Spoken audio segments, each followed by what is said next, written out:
Guys, good morning. Welcome na naman sa ating panibagong video. Samahan niyo po ako kasi magre-refill ako ng mga pagkain ng manok. Let's go. At yan po mga bay. Magsasali na po ako ng special hagibis. Ito po yung pagkain ng manok na pang-conditioner. Kasi itong special hagibis,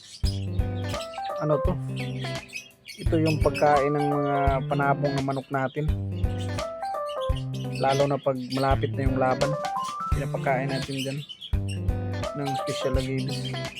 Kaya nasalin ko na guys.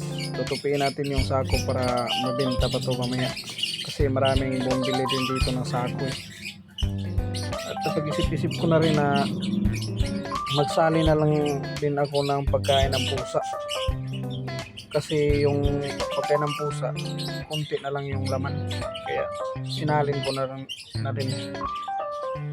para hindi na ako makapagsalin mamaya, kasi marami nang bumibili mamaya busy na mamaya. Kaya yan, binuksan ko na po yung sako,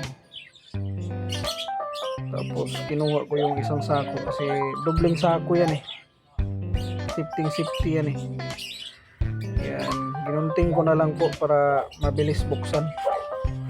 Yan, ginunting ko na po. Tapos pagkatapos kong guntingin, sinansan ko muna para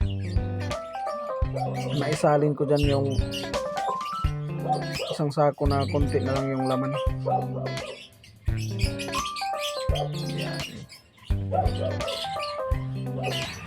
sinansan ko para magkasya yung yung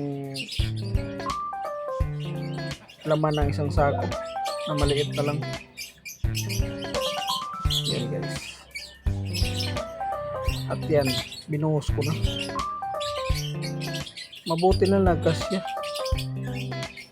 Akala ko nga hindi magkasya kasi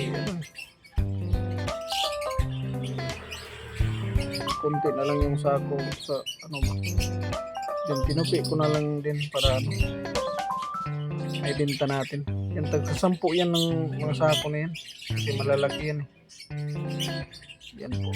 Oops. At magwalis muna tayo din para malinis naman yung sahig natin.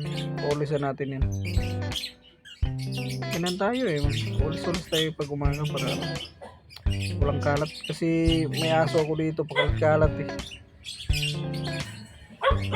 kakalat dito yung aso kong maliit, si Butchokoy. Yan si Butchokoy.